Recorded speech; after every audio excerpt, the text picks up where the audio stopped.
welcome to this very special episode of Frankly Speaking, the budget special. And as always, I have Finance Minister Nirmala Sitharaman joining me. And congratulations, Nirmala Sitharaman ji. 7th consecutive budget by a lady who's been a finance minister. That's a record, and that's the glass ceiling that you've broken. Congratulations. Does it feel any different this year than it did in the previous years? No, not at all. Nothing different? Thank you very much. No pressure?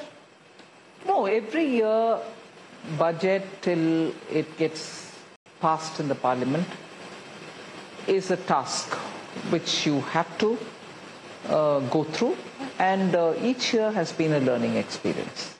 लेकिन इस बार तो conversation जो social media पे थी वो थी कि 240 वाला बजट है, ये 303 वाला बजट नहीं है। सोशल मीडिया थोड़ा देखा बजट प्रेजेंटेशन के बाद? ये विषय नहीं देखा, देखती हूँ मगर इसको मैंने कहीं देखा नहीं है। मगर उसमें एक गलती है, वो ये है कि नंबर जो भी हो पार्लियामेंट में आपके सीट, देश के लिए जब बजट बनाते हैं, तैयार करते हैं, उसमें जिम्मेदारी चाहे 302 हो या 241 हो, जिम्मेदारी वही है क्योंकि देश के लिए बना रही हो बजट। सो उसमें प्रधानमंत्री जी का गाइडेंस और उसमें देश के लिए जो विजन हमने वोट ऑन अकाउंट बजट में दिए उसको जोड़ करके आगे ले जाना और विकसित भारत के लिए एक मार्गदर्शन देने वाले बजट तैयार करने में उसका अपने ही स्थान है। लेकिन मैं आपको कुछ मीम्स दिखाती हूँ। ये कांग्रेस पार्टी आजकल सबसे ज्यादा मीम्स करती है और इस मीम में कांग्रेस पार्टी ने लिखा कट कॉपी पेस्ट बजट, कुर्सी बचाओ बजट, क्योंकि बहुत सी चीजें बजट में ऐसी थी जो उन्हें लगा आपने उनके मैनिफेस्टो से उठाई है। यहाँ तो पहली नौकरी पक्की वाला जो उनका मैनिफेस्टो का था वो भी उन्होंने ट्वीट किया है और कहा है अ गुरु इज ऑलवेज अ गुरु। तो क्या कांग्रेस पार्टी गुरु है और बीजेपी चेला? मैं इसमें अगर सही जवाब देना है तो एक रिस्क है। वो रिस्क है कि तुरंत लोग इसका हाँ देखा फिनेंस मिनिस्टर कितने अरेगेंस के साथ जवाब दे दिया। ये जवाब और ये रिस्पॉन्स जनता या कुछ लोगों से आ सकते हैं। मैं सिर्फ ये बहुत ही विनम्रता से सबमिट करना चाहती हूँ, कांग्रेस पार्टी का स्कीम घोषणा करना और उसको इम्प्लीमेंट करने में हर तरह का एक्सक्यूज देना ये नया बात नहीं है। मैं एक बार पार्लियामेंट में ये स्पष्ट की है कि हमारी स्कीम है, उसका श्रेय हमें नहीं दे रही हो, ये आरोप आता रहता है कांग्रेस से। स्कीम घोषणा करना एक विषय है, उसको इम्प्लीमेंट सही तरीके से करना दूसरा है, जो कांग्रेस पार्टी में नहीं है। घोषणा करते हैं, मनरेगा के विषय में बार बार बोलते हैं ये हमारी स्कीम है, आधार के विषय में बोलते हैं हम ही ले आए, मगर सीएजी के द्वारा जो रिपोर्ट आया मनरेगा उनके कार्यकाल में कितना घोटाले घपलेबाजी सब हुआ, मगर उसी मनरेगा को सही तरीके से बिना उसमें कुछ शक डायरेक्ट बेनिफिट ट्रांसफर के द्वारा अच्छा सा इंप्लीमेंट करने वाले प्रधानमंत्री मोदी जी है। सो करते जाओ घोषणा। पर ये तो घोषणा नहीं, ये तो मैनिफेस्टो। नहीं, वो घोषणा के विषय में मैं इंप्लीमेंट करो स्कीम, मगर गलत तरीके से इंप्लीमेंट करो। ये तो हो रही है जो प्रॉमिस कर्नाटका के उदाहरण लीजिए ना, चुनाव के समय में दिया फ्रीबीज इतने सारे, और इम्प्लीमेंट करने के लिए जब जाते हैं उनके सीएम के एडवाइस बोलते हैं हम इसका फाइनेंस कर नहीं पा रहे हैं, अगर इसको करना है तो डेवलपमेंट एक्टिविटीज के लिए मेरे पास पैसा नहीं होगा। डिप्टी सीएम भी वही कहे, एडवाइजर भी वही कहे। सो कांग्रेस का मैं ये कर्नाटका के उदाहरण दे रही हूँ। और दूसरा ये भी कह रही हूँ इतने सारे अच्छा घोषणा करके आपके कांग्रेस चलाने वाले सरकार कर्नाटका के अलावा तेलंगाना में है, ये उधर इंप्लीमेंट करके दिखाओ भाई। हिमाचल में है, उधर भी इंप्लीमेंट करके दिखाओ। जहां सरकार में है उधर कोई काम नहीं आ रहा इसका, मगर दूसरे के ऊपर आरोप करो मेरा कॉपी पेस्ट स्टिक किया। मैं चैलेंज करती हूं, हिमाचल प्रदेश में छोटा राज्य है, तेलंगाना उससे बड़ा है, आप चूज करो भाई, तेलंगाना में इंप्लीमेंट करेंगे या हिमाचल में। ये घोषणा करना एक विषय है, इंप्लीमेंटेशन के समय कांग्रेस पीछे हट जाती। इंप्लीमेंटेशन अनदर स्टोरी, लेकिन आइडिया उनका है, ये आप मानते? नहीं, मैं वो भी नहीं मानने को तैयार हूं। मैं बोल रही हूं हमारी scheme completely well thought through है और इसमें कोई प्राइवेट सेक्टर में डाल दिया, हक बना दिया अप्रेंटिसशिप को, है ना। मैं बात कर रही हूं इंडस्ट्री के ऊपर हक बना करके आप लोगों को बेच करके उस इंडस्ट्री में काम करने वाले के साथ रखने के लिए आप ले आ रहे हैं। क्या इंडस्ट्री के साथ बात हो गया है? मेरे से आज पूछ रहे हैं कि इम्प्लीमेंटेशन इसमें कैसे है, इंडस्ट्री के ऊपर आप इम्पोज करेंगे, इंट्रूड करेंगे इंडस्ट्री के HR प्लान के साथ। ऐसे सब प्रश्न आज मेरे से पूछा जा रहा है। मैं कांग्रेस से पूछ रही हूँ, हक बनाने वाले अप्रेंटिसशिप को क्या इंडस्ट्री से बात हो गया है? कॉपी कट स्टिक पेस्ट का ये नहीं है कि आप कुछ भी कह दो। इस बार कांग्रेस के methodology has been baseless charges, आरोप और कैंपेन के लिए नैरेटिव जिसको गलत है, मतलब उसका बेसलेस आरोप है, बेबुनियाद आरोप है, इसको साबित करने के लिए आप पीछे होते जाओ, फिर बोलो अरे आप तो सरकार में है, आप क्यों डिफेंसिव बन रहे हैं।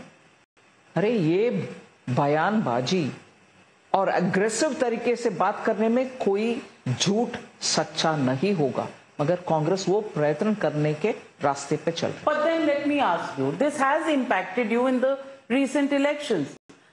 Both the issues that you picked up, whether it was changing of the constitution or the reservation issue, इन दोनों इश्यूज पे नैरेटिव कांग्रेस का जीता है, which means आपके नैरेटिव में, यानी कि बीजेपी के नैरेटिव में, सरकार के नैरेटिव में कहीं कहीं कोई कमी रही, ये तो आप मानेंगी?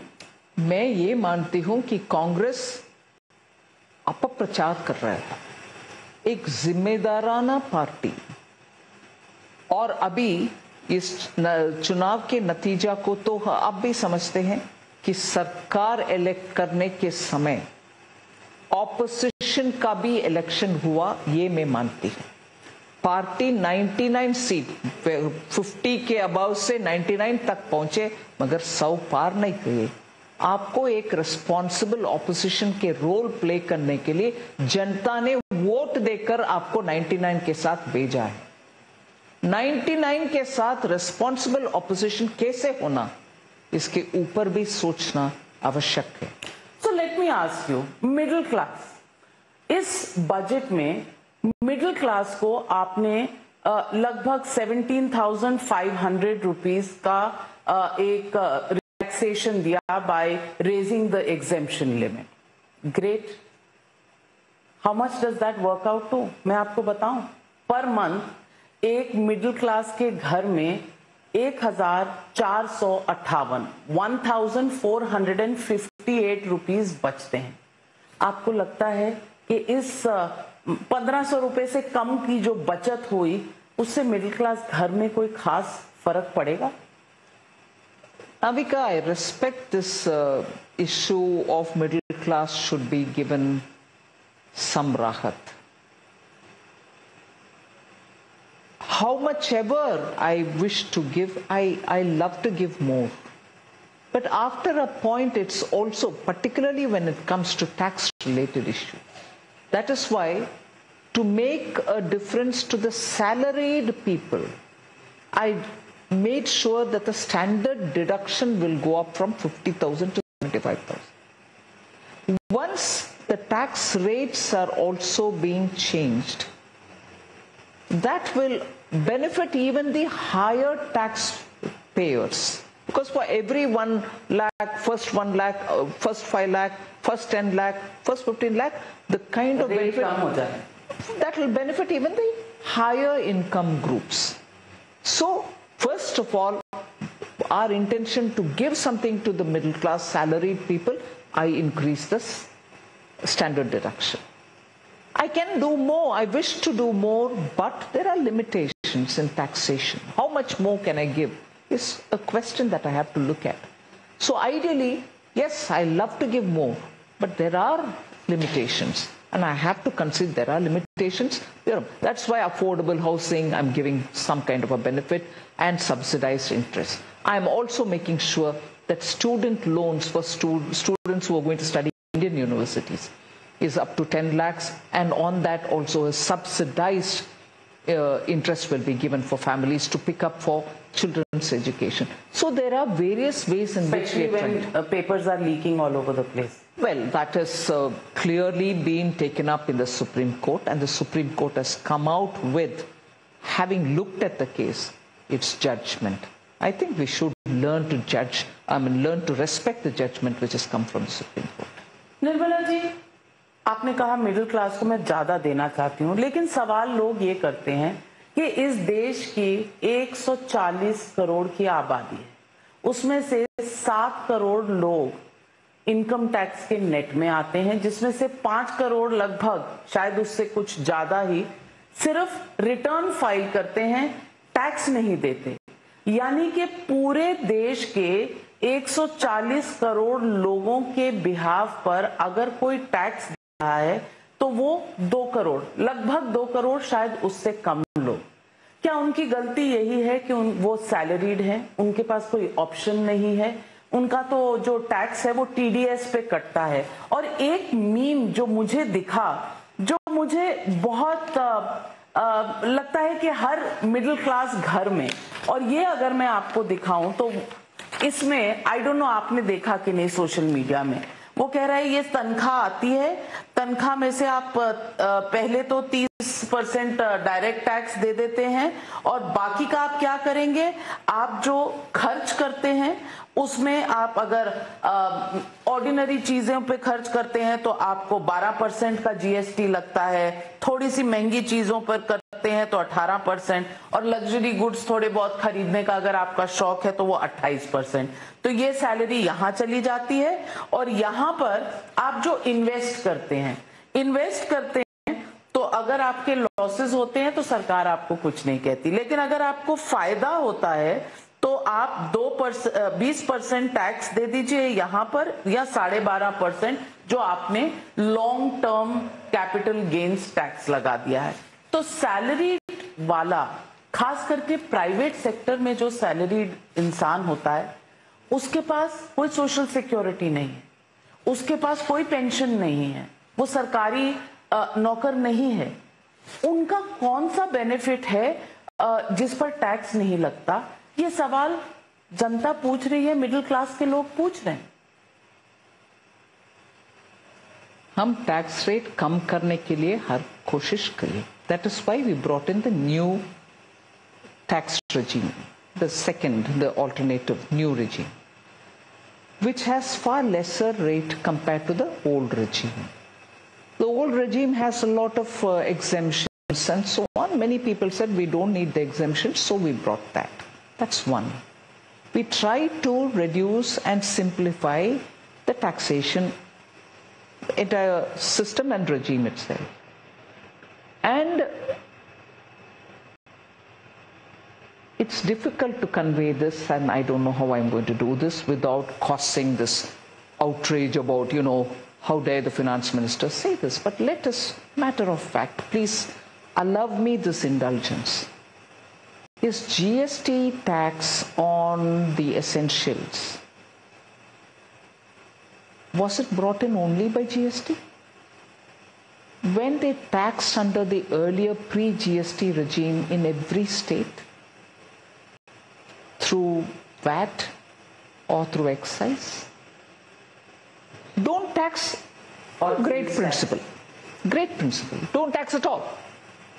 But to say that it is GST which brought it on my soap and oil, my comb, with due respect, yeah, whether you want to accept it or not, even I come from a middle class family which lived on salaries.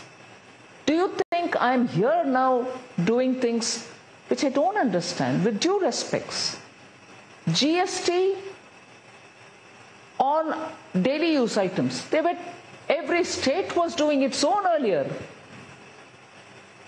That's being brought together so that it becomes simple and one all over the country.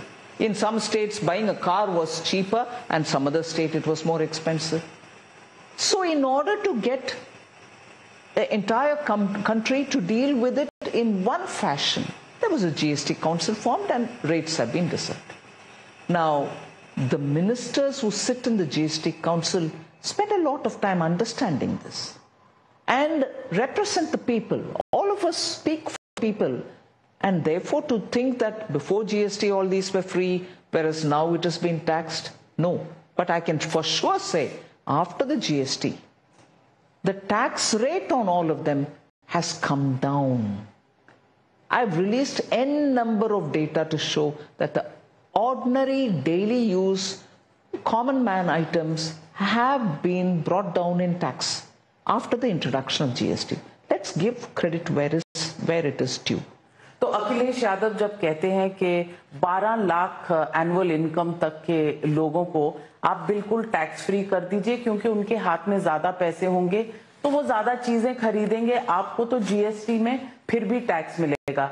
Is he oversimplifying? Well, everybody has their own view on how to handle tax and tax-related matters. Samajwadi Party was a very strong member in some of the earlier UPA governments. I wished finance ministers had taken his advice then. So this is about political one-upmanship. I don't look at it. In fact, honestly, I feel there are some items and some issues on which political parties will have to come together. And I will list them out. Can you see that happening with the kind of confrontation that we see every day in Parliament, in the rhetoric during elections? Do you see any consensus building, taking the country forward kind of activity? Because many political parties are deciding not even to participate in the Niti Aayog meeting on 27. Mamata Banerjee is going to come because she wants to fight with the central government क्योंकि आप उनको पैसे नहीं दे रहे. With due respect, I admit that is a good position to take, because Niti Aayog like forum, where the Prime Minister is the chair, is a very good forum to come and speak about the issues that you think are important for the state. It is a good forum, and I think opposition, by taking this kind of a position, is actually losing an opportunity. They should come to the Niti Aayog and say, look, my state is getting this much, it should get this much, these are the projects which need funding, and speak up. Don't you want to use that opportunity? I would honestly want states to participate in it and speak about their issues. But Nirmala ji, most opposition parties have protested outside Parliament today, saying that your budget was a kursi bachao budget because you announced schemes for Andhra Pradesh, you announced schemes for Bihar, there was no mention of any other state. You even had a little bit of a confrontation in Rajya Sabha with the leader of opposition Mallikarjun Kharge. But do you really believe this is a kursi bachao? Because now you cannot do without the numbers of the TDP and the JDU, which is why you've announced this. And even if you say कि बाकी states के लिए है, you didn't even take their name. The fact that you took only these two names clearly was a political message. I took Himachal Pradesh's name. In flood control. Yes. In flood control, yes. The announcement that you made. I took Assam's name. I took Sikkim's name. So I have taken other states' names. It's not as if I've named only two. And I also repeat the point that I said in the Rajya Sabha. I want to challenge the Congress party on each of their budgets that they have spoken. If they had not mentioned the name of any one state in it, did it mean that they didn't want to give money for that state? Can I conclude like that? It means from the way in which they seem to be behaving today, that's what it implies. Whereas I didn't imply that. I will still have money going to states who have not named in my budget. I will still have projects undertaken in those states. I will still have centrally sponsored schemes happening in those states. So I will still look at ADB or World Bank functioning, support coming in, financial support coming in as loans to fund projects in those states. But does it mean, because of the way in which the Congress party has interpreted it today and walked out during the zero-hour discussion in the morning, does it mean that in their budget, if they didn't mention the name of one state, they stopped the money going to that state? I'd like to challenge. I would like to pick up on those budgets. In fact, let me tell you, today somebody who has read Indian budgets as a matter of hobby every year gave me this news that, once alliance partner left the alliance, they dropped mention about that state totally during their alliance days. Those kind of tricks maybe they play. We don't play those games. Take the budget documents which go along with my speech, whether I mention it in my speech or not. The documents will show by scheme what monies go under each scheme to which state. Every state has it. Every state gets projects funded and monies go, whether I mention them in the speech or not. And that's why I took the example of Maharashtra, where a big project, a seaport, which actually this country deserved to have for the last 70 years. One of the biggest projects and the best draft is in that port. It should have been built 70 years ago. India would have had great advantage. Vadavan port in Maharashtra. Did I mention it in my vote on account? Or did I mention it now? I didn't in either of them. But the cabinet has given an approval to build one of the biggest port for India in Vadavan, 76,000 crores. You can always say, now, you didn't mention, but did money get stopped? That's an election-bound state. So I will again be political and say, Maharashtra ko aapne diye kyunki wahan election hai. Please have your team to look into the budget documents and tell me which state has been ignored. Tamil Nadu says they've been ignored. West Bengal says they've been ignored. Telangana says they've been ignored. Karnataka says they've been ignored. Especially the Karnataka chief ministers even said that you come to the Rajya Sabha from Karnataka and you've got nothing for Karnataka in your budget. I would want each of them to please look into the budget documents and see if there is anything made as provision for those states or not. I think they're just being unfair in misleading and putting forth a misleading argument or a narrative and confusing the people. A responsible opposition. I recall my words. This election has seen people of India elect a government as much as elect an opposition. An opposition which has been given above 50, which was the earlier position, 99 seats, to be a responsible opposition. But what they are doing today, by doing all these baseless arguments and putting forth unsubstantiated allegations, they're doing a disfavor. Why do you think they're targeting you? Is it you or your party? Not targeting me. It is targeting this government. And why do they do it? They just don't like Prime Minister Modi. It's a visceral hatred. And therefore, anything that he does for this country is unacceptable for them. There cannot be a greater petty-minded opposition than what the Congress is. It's a sad state. I wish the party rises from that kind of a pettiness. But maybe a bit too much to expect, because let me recall, when Congress was in power, the pettiness was shown against a state, Gujarat, and against the chief minister of that state, Gujarat, and the central agencies were used to undermine the chief minister, undermine every minister there. It is that attitude which continues even today, in spite of people punishing them with 55 seats last time. So then is it payback time when ED and CBI go after the opposition? Not at all. We have stated it publicly. that our fight is against corruption in this country and we'll go after black money wherever it is. And therefore they are out there doing their job. We have not made a caged parrot like the way CBI's chief during UPA's time commented about himself. But the washing machine perception hurt you in elections. That's a different story. Anything can hurt anybody in elections. I'm not going to go by it. But is it not true that the black money, fight against black money is being taken up by the agencies under this government because they've been given the freedom to do what is lawfully got to be done? But that's again, takes me back to all the comments on social media which says, आप ही ने promise किया था आप काला धन लाएंगे और salaried class को ऑनर करेंगे because they are the real patriots. And what have they got? They've got an increase in long-term capital gains tax, which has gone up from 10% to 12.5%, which means anybody who invests in the market, and you know there are a lot of retail investors in the market who invest in mutual funds, उनके tax बढ़ गए, उनके पास pension का cover नहीं है, उनको आयुष्मान भारत नहीं मिलता, उनको गरीब कल्याण योजना नहीं मिलता, उनके बच्चों को आप लोन में भी सबवेंशन नहीं देंगे, लेकिन उनका टैक्स बढ़ गया. और दूसरी तरफ long term capital gains tax has also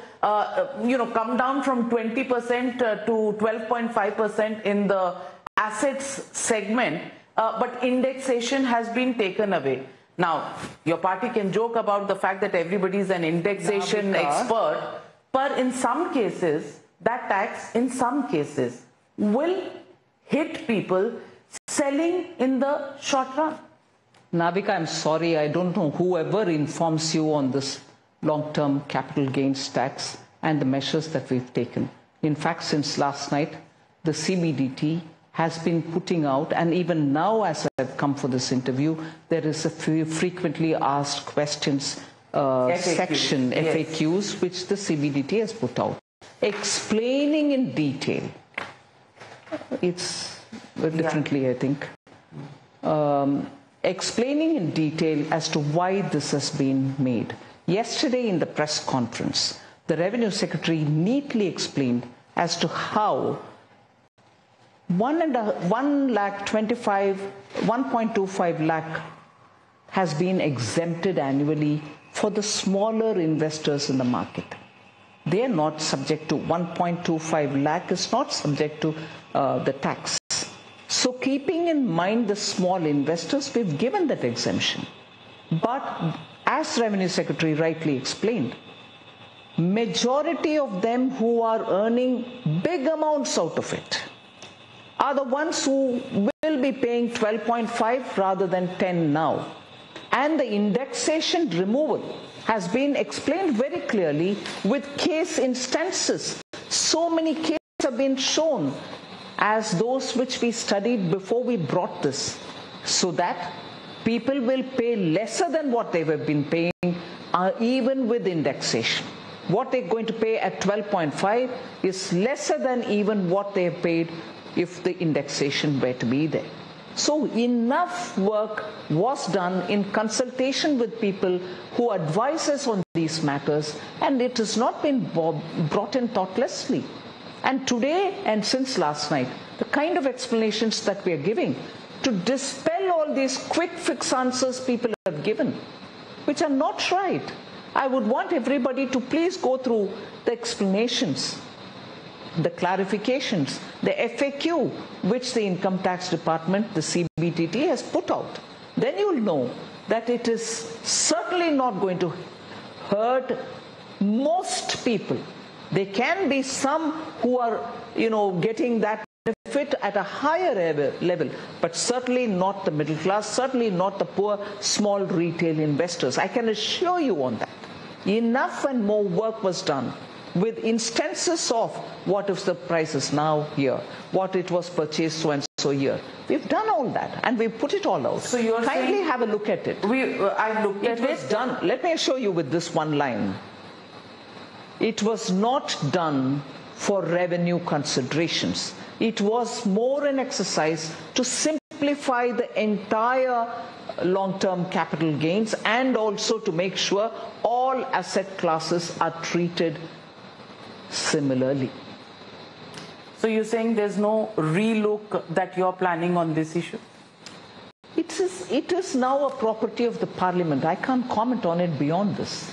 Because there are some people who have said that while you're treating, the appreciation, there is no indexation on the basis of the real value, because inflation hasn't been taken into account in the period that an asset was bought and when it is being valued today. Getting a sale today. Number one, the issue of inflation has not been looked at, and the second, the cost of money, which means most people who are buying assets like a home or something will take a loan, and there is an interest burden that they will carry.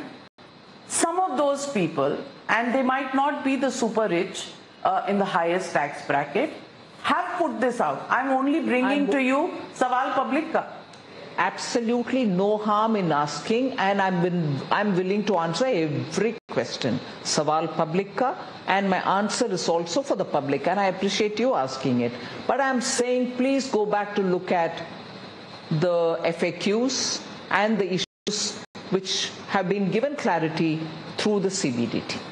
Well, so let me also ask you, Mr. Chidambaram, your predecessor in this very building, not block, says that you're very happy. He's very happy that you were reading his and his party's manifesto, where you picked up the ELI, the internship. On the internship issue, and he says angel tax that was removed was also their idea in the manifesto.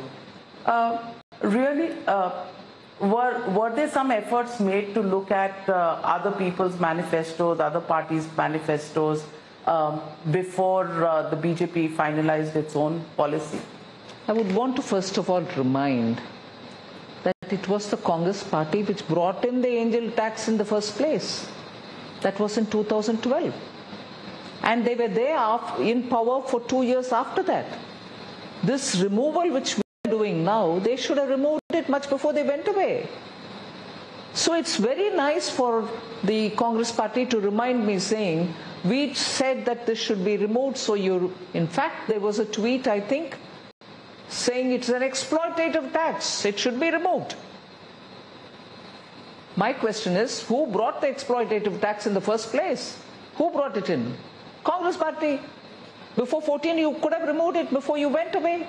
Why didn't you? And in the 10 years, we have tried eliminating all kinds of weeds, poisonous weeds, which were part of this. It took you 10 years? Yes, systematically we've removed this, the startups from it. We last year brought in an amendment to make sure that parity is brought between the way in which the investors, domestic investors, NRI, are treated similarly. So we tried making it less toxic, if I may use that word. Then, after a lot of discussions, since we understood in the sense that this serves no additional purpose, if really black money has to be curtailed, for which it was brought in, we have the PMLA, we have the Black Money Act, and particularly because Black Money Act post 2015 brought in by this government are all there, we will use them. And therefore we've removed this. Congress party which brought it in, Congress party which lived with it for 2 years, and Congress party which typically calls its own law exploitative today. They should actually congratulate us for having removed what they brought in, a toxic thing into the system. They brought in this toxicity. So let me ask you, on your internship scheme, which also they say that was their original idea, you said 1 crore people will be given these internships in 500 odd companies. Now, if I do the math, over 5 years, it means 20,000 people in every company of the 500, if all 500 are doing at the same level, which means 4,000 of these interns will go per company. Do you think companies have the kind of wherewithal to just have internships of 4,000 within their existing setups every single year? Number one. We are paying for them, Navika. Government is giving 5,000 rupees per month for them and 6,000 rupees at the beginning as one-time payment. And for the 12 months, therefore, the payment is coming from us, one. So for them to host somebody who's going to be an intern for whose payment is being given by the government of India, I'm not saying, oh, it's an easy adjustment. Companies will be nudged to do this because it is these companies which often tell us that they are not able to get employable skilled people, industry-ready qualified people. So by this exercise, we hope companies are able to also see that this internship gives them the understanding of that kind of a requirement, and therefore they will be better ready for industry, one. And I'm saying this in the context, oh, is this, you may ask me. 4,000 people in a building. Yes, no, a company is not just one building. There are several units of a company, branches of a company. They have different, establishments for different purposes. So I don't think it is that simple. But then the question is, haven't we heard in the recent past, and when I say recent past, not months, just recently, one top company CEO saying 45,000 jobs are lying vacant because they are not able to get. And who is this company? If I can take the name, L&T. 45,000, and they are not able to find the right kind of people. And I won't blame the company. Maybe that's a reality. Therefore, what we need to do is to give the young people that exposure. 1 year in the shop floor as an intern, when he gets out and puts that in his CV, there can be many other companies who look for such people to recruit. So I expect a lot of positivity from this scheme, and companies will realize that that is eventually going to give them a bankable pool of people with that kind of an exposure. So I think companies will come out favorably. The opposition says jobs is what the youth of India wants, and what you're giving them is a temporary placement to buy peace. And that's why they said it is a right. Internship is a right. We'll have to give it. They said it in their manifesto. So if you think it is not a placement, why did you have to give it as a right to them? So you were cheating, were you not? Congress party, you were cheating people, were you misleading them, right? But then the comeback... What we are giving is, as a part of 5 sets of things we want to give the youth, 3 of them are going towards jobs creation, freshers, second time entering into a job, and helping both the employee and the employer. 3 out of our 5 scheme package are for jobs. So you do recognize that jobs are a problem. You do recognize that during the elections, unemployment, which was the big issue, which the BJP was in denial of, is now the central theme of your budget. Navika, you may want to put it in any fashion. 1 year of giving appointment letters by the Prime Minister in government jobs, in central government jobs. 1 year. From 22 November to 23 November. PM himself in Rozgar Melas gave appointment letters. Is that not giving jobs? How many? So that is what. You can always keep shifting the mileposts and say, oh, the Congress said this, I'm asking you this question. So which makes very good eyeballs rolling at times. I'm doing my job. All right. I'm doing my job as a journalist. Immediately you will give me that response. So don't shoot the messenger. You have stock lines in media. No, I mean, you do too. Most politicians do. I will want to tell you this. So when you tell us you were in denial, no way. We were giving jobs. Where's the denial? So the RBI study which has been spoken about says that 4.7 crore jobs were given in just 1 year, 23 to 24. Obviously, if that was the situation, and that report is challenged by other reports from Citibank that have come in, and people question these numbers, My question to you is, when will we have authenticated data that we can rely on that gives us the real picture? The periodic labor force data has started coming from the government. I think the last 2 years we are regularly bringing this, and it gives a clear picture of jobs. And also the EPFO data, which is available again, which is a very reliable source from the job place itself where the worker goes. So there are data. There can be more, no doubt. But it is not as if there's no data at all.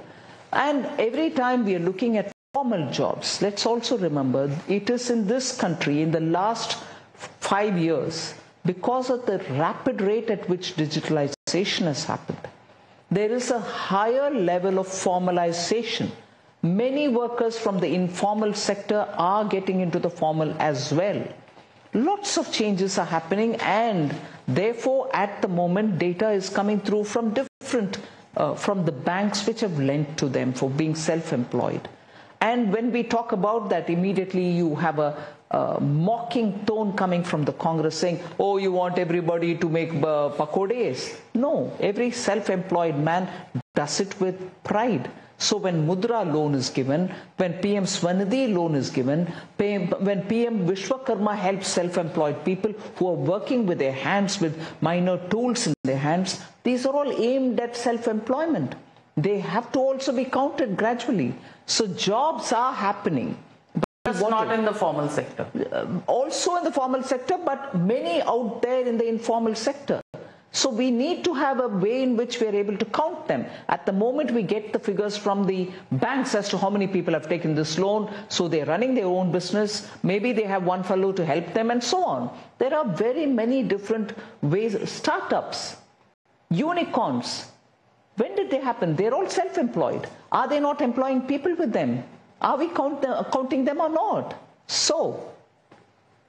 Okay, so let me then tell you, not only Mr. Chidambaram, Mr. Karti Chidambaram also has a point of view. He says your long-term capital gains tax without the indexation is actually an inheritance tax. If that's true, then Sam Pitroda, who you and your party opposed so much, that tax has also been adopted into this. Is Karti Chidambaram right? How will it be inheritance tax? It is a property that you bought and you're selling it. If you bought it, there can be a rare occasion of somebody who inherited a property and who's selling it, and therefore you can count it as an inheritance tax. But how will it be? Most of these people who spend their own money buy a property and they also sell it. Is that inheritance? How will that get classified under? Yeah, but earlier indexation had a cutoff date of 2001. So, you know, many people, their parents also give them homes. Okay, you want to go on proving the Congress right? Please try. But I will not concede on this, because we brought it in from the point of view of simplifying and not for revenue considerations. Now, when we tax people who are earning a high amount out of capital gains, having given exemption for 1.25 lakh for lower level investments, you think that we are doing a wrong thing, then why was a inheritance tax and redistribution tax actually actively campaigned by the Congress party? You want the big money earners also to pay for the country. And when we do it, when we do it in this way, you want to accuse us of, you know, this is inheritance tax. Amazing. Everything will be in their terminology. And they will want to constantly say either it's my idea or it is wrong to do it, but not give the credit to Prime Minister Modi because, no, you don't like him. So let me ask you, as far as reforms are concerned, disinvestments, shying away from disinvestments, 60,000 crore was your target previously. You brought it down to 50,000 crore, and even what was the target has not been achieved. In fact, it's only 50% achieved at this point. Do you think somewhere or the other we are losing focus on reforms? No. Otherwise, even in this budget, I wouldn't have given so many things about reforms. Land, factor reforms have all been defined in this budget. Disinvestment is not a process which I've got a cabinet approval, so I want to sell this today, I will sell it. No, it requires a lot of preparatory work. Many of our PSUs are now being professionally run, and therefore their valuations are all going up. But I'll have to find my best time to disinvest them. And that best time depends on so many different factors. The company's own readiness to meet the challenges of a market are not simple tasks. They consume time. But we will honor the cabinet approval decisions. You've also cut the tax rates for foreign companies investing in India from 40% to 35%.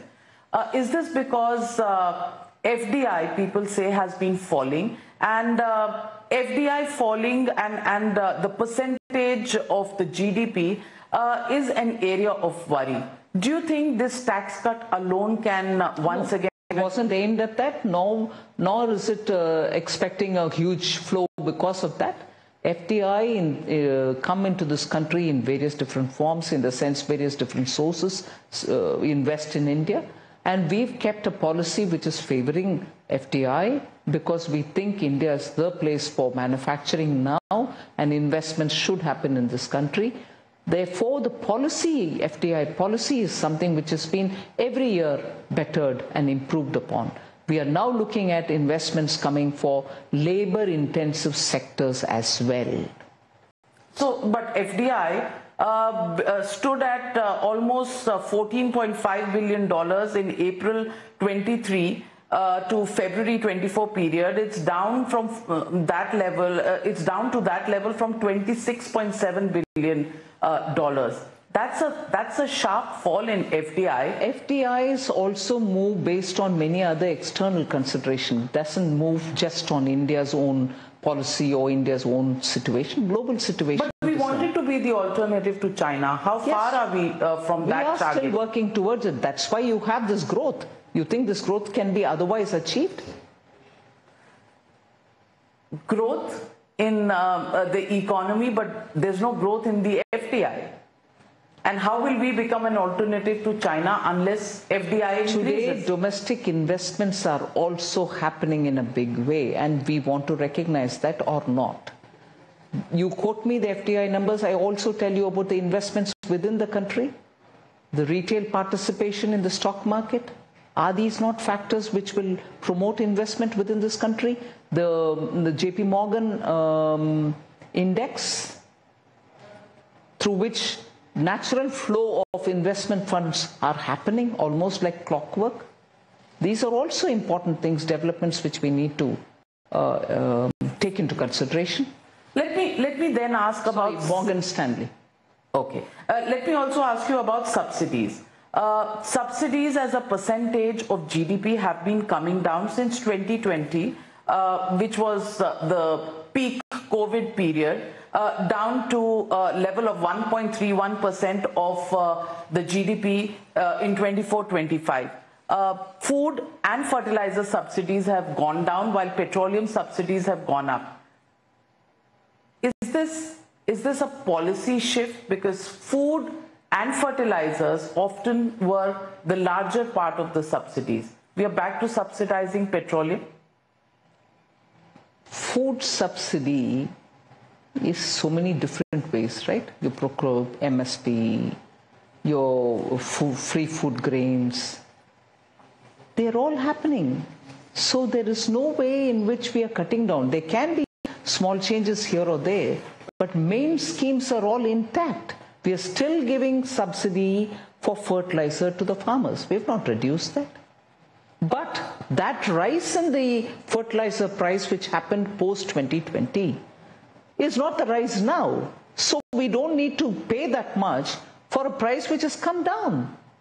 So you're making a saving there? Yes. So it's not the quantum of subsidy, it's the value at which imports were being done. Imports were happening. There was a time when it went skyrocketing. I would have compared it for the per bag price which a farmer pays and the actual per bag cost with which we are importing. So these differences also have to be taken on board before thinking that every reduction means the end beneficiary is paying more from his pocket and the subsidy has been cut. Rahul Gandhi is trying to get, or rather using his offices to get a lot of sympathy from farmers and Today he met in Parliament farmer leaders to discuss legal guarantees for MSP. Do you think once again the farmers' issue is going to put the BJP on the back foot? No, I first of all would want to say, take for example, the MS Swaminathan report. When was it submitted? During that period, who was in government? And how long they sat over it? Today they are showing sympathy for farmers. Today they are saying, are you giving as per MS Swaminathan report? I want to ask the Congress, is there no end to your hypocrisy? This MS Swaminathan report was with you in your UPA days. Are you sincerely wanting farmers to be better off? Why couldn't you give it at that time? You sat over that report. But that was then. This is now. You can always say all this, Navika, and you can always say, I'm asking on behalf of the people.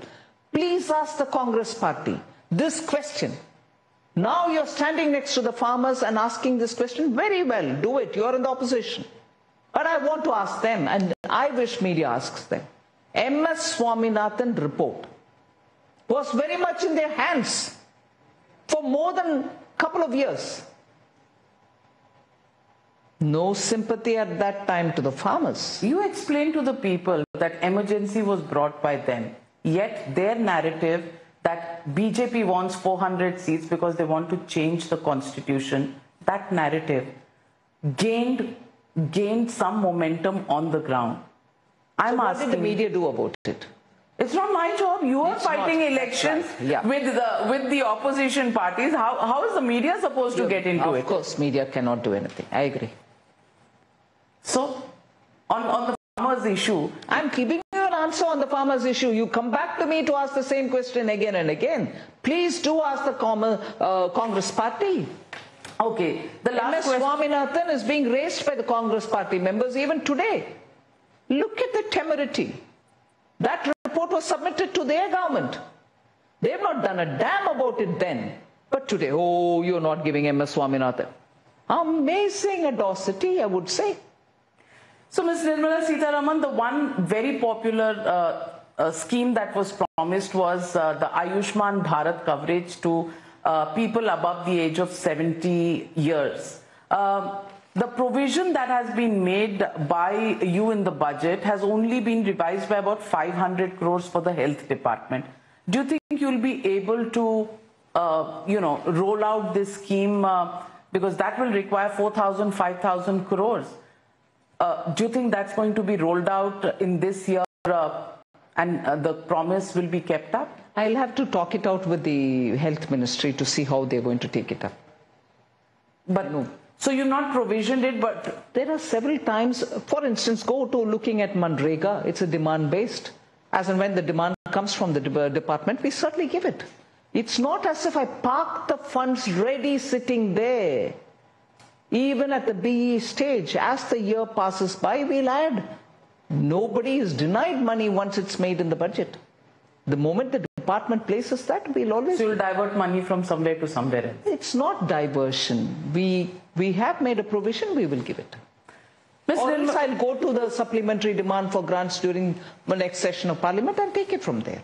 So Nirmala Sitharaman, the message of this budget, how would you explain to the people of India, the youth of India and industries, India Inc., in terms of giving a growth message? How would you define it for these three groups? No, I very clearly show for three groups: industry, youth and the common man on the road. Youth, the kind of jobs and the skilling and the internships that we've offered, for which government has shown an outlay per person, is something which we are serious about, and we will do it to benefit the 4.1 crore that we've spoken about. In the youth, common people are also there. Families are also common people's families whose youth benefit from it. We are giving affordable housing. We are building 3 crore more houses under PM Awas Yojana. PM Sadak, Gram Sadak Yojana will link better Gaon. Tribal people in 63,000 tribal villages will be getting basic amenities for them. They are also common people. We are reaching out to them. We are giving PM Adivasi Unnat Gram Yojana to them. So, common people have so many different schemes through which we are reaching. What is Lakpati Didi? What is Drone Didi? They are all people in the villages, women in the villages. 3 lakh crore for women, women-led development. Poshan Abhiyan, for ordinary women in the villages. These are all schemes which are benefiting the common man, aren't they? And look at the student loan which we offered, saying 10 lakh you can take at discounted subsidized rate for your students, for your children who want to study higher education in India's own universities. We are extending that, aren't we? Well, you're extremely feisty when you defend your turf, and you're extremely aggressive. And women being aggressive, I think, is great, because you can't do your job unless you are aggressive. People walk all over you. But I want to also test your sense of humor. And there's this meme. Some picture of you floating around. Have you seen this one? Sir. And this one carries a caption, "Tax nahi dena hai to kam kamao." What would Nirmala Sitharaman today say about? I'll just laugh at it. You laugh? Because it was a halwa ceremony, and there was a situation that was probably last year or the year before. And I just said, that's it, and somebody took a picture and it's out. People are using it to entertain themselves. Do you find humor when you see these memes? Do you laugh over it, or does it bother you? No, I laugh at many of them. But when it is accompanied with toxic language, sometimes I wonder, where does this toxicity come from? Everybody does their bit. I'm doing my bit. But never mind. If it entertains people, please let it go on. Well, on that note, for being feisty, for being the finance minister for 7 years, for taking it on the chin and still maintaining a sense of humor, Nirmala Sitharaman, thank you very much for joining me on Frankly Speaking, and I do congratulate you. Thank you very much, Navika. For doing such a tremendous job. Thank you very much.